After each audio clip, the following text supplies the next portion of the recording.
Herkese merhaba, kanalıma ve videoma hoş geldiniz. Bugün sizlerle bu videoda gördüğünüz bazlamayı yapacağım. Dilerseniz nasıl yapıldığına başlayalım.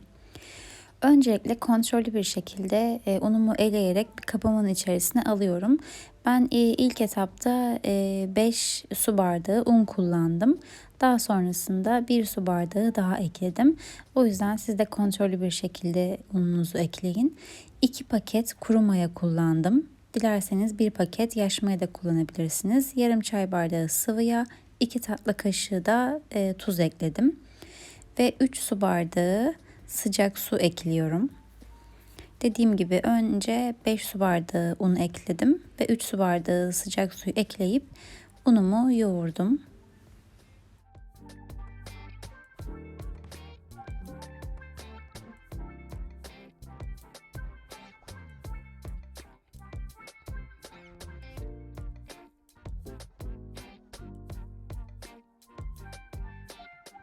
Hamurum elime yapıştığı için ve hala cıvık olduğu için içerisine 1 su bardağı daha un ekledim ve toplamda 6 su bardağı un ile bu videoda görmüş olduğunuz kıvamı elde ettim. Bu şekilde böyle kulak memesi kıvamında olacak. Ne çok sert olacak ne de böyle elinize yapışacak. Daha sonrasında hamurum 2 kat büyüklüğe ulaşana kadar mayalanmaya bırakıyorum.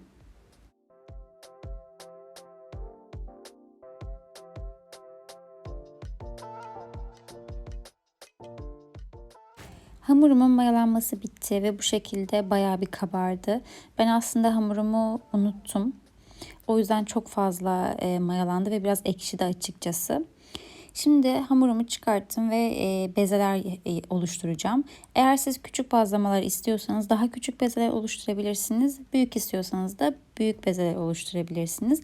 Bu şekilde hamurumdan bir parça kopardım ve bu şekilde yuvarlayarak bezeler haline getiriyorum. Bezelerimi oluşturduktan sonra normalde üzerine bir bez kapatıp beze halindeyken de mayalanmaya bırakıyorum. Ama dediğim gibi ben hamurumu çok fazla mayalayıp ekşittiğim için bezelerin üstünü kapatmayacağım. Direkt açacağım. Yani siz yaparken bezelerinizin üzerine bir bez kapatarak bezeleri mayalanmaya bırakabilirsiniz. Bu şekilde bir tane bezemi alıyorum ve orta kalınlık oluncaya kadar merdane ile genişletiyorum. Yani kağıt gibi ince olmayacak, orta bir kalınlık oluşturacağız. Hamurumu açtıktan sonra sıcak olan tavamın içerisine alıyorum ve buradaki en önemli püf nokta hamuru tavaya aldıktan sonra yaklaşık bir 10-15 saniye sonra hemen hamuru ters çevirmeniz gerekiyor. Buradaki amaç tavanın altında kalan kısmı eğer çok fazla pişirirseniz çok fazla sertleşir ve çevirirken kırılır. Bu da şuna sebep olur. Hamurunuz pişerken şişmez. Yani kırıldığı için çok fazla delikler oluşur üzerinde. O yüzden hamur puf gibi şişmez. Bu sebeple hamurunuzu bir 15 saniye sonra hemen ters çevirin ki diğer tarafı da pişsin ve hamur kabarmaya başlasın.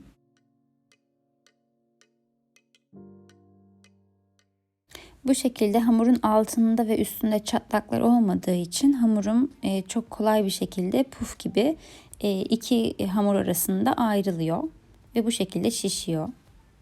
Bu arada ince hamurun şöyle bir dezavantajı var. Hamurunuzu eğer ince açarsanız tavaya aldığınızda şişmeye başlarsa ince olduğu için pıt diye hemen yırtılacaktır. O yüzden şişmesi bitecektir, yani şişmez. O yüzden ince değil de orta kalınlıkta açmaya gayret gösterin. Bu arada her bazlamanız, her hamurunuz şişecek diye de bir kaide yok. Benim yaklaşık bir 4-5 tanesi bu şekilde şişti. Geri kalan kısmında yarısı şişti, yarısı şişmedi. Bazılarında hiç şişmedi.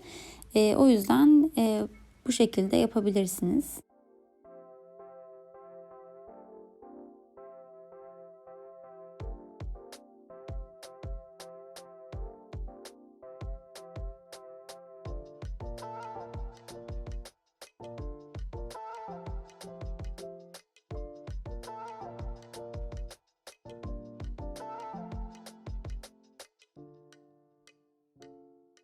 Videomu buraya kadar izlediğiniz için teşekkür ederim. Benim tarifim bu kadardı. Umarım sizler de bunu yapıp sevebilirsiniz.